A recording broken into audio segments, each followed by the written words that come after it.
Ayan, hello mga ka-idol dyan at mga followers natin ha at non-followers. Ayan, napapakita ko sa inyo mga idol yung binyag kasi ito ng aking apo at ito'y pagkakataon ko na para po ay mai-post ko po dito sa aking account ang binyag po ng aking apo. Ayan yung aming mga kapitbahay mga idol, o talagang nakikipag-celebrate po talaga sila sa amin.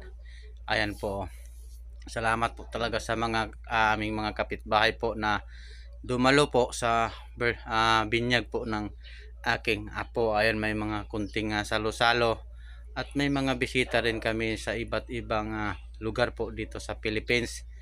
Opo, kasi nga naimbitahan po sila ng aking anak, asawa ng aking anak, na dumalo po dahil ito'y pinag-isipan po. Ayan o, ayan yung ating mga kapitbahay dito na nakikipag-celebrate at tumutulong po sa gawain. Ayan, pasukin natin ang kabuuhan ng kanilang bahay. Ayan o, yan yung mga kaibigan. Yan po ang tarpaulin po na ginawa po ng aking anak.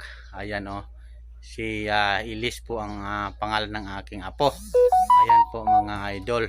Ayan, at salamat pagkakataon ko na ito na magpapasalamat po talaga sa mga kapitbahay, mga friends na nakikipag celebrate po sa binyag po ng aking apo, dahil alam ko na kung wala kayo mga idol, wala rin kaming magagawa. Ayan yung papa po niya ng aking apo. Ayan po yung pinaka highlights po, si Juliana Ilis po ang pangalan po ng aking apo.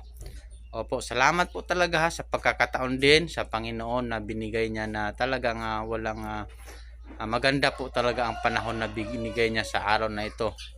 Opo, talagang nakakapag-celebrate po, wala pong ulan, walang talagang kakulian po. Ito yung handa po ng binyag po ng aking apo. Ayan, salamat po talaga sa mga nag-prepare nito. Opo, salamat at salamat po, wala po talaga akong masabi. Ayan o, tulad din po sa ating pagko-content creator, ayan, magtulungan po tayo.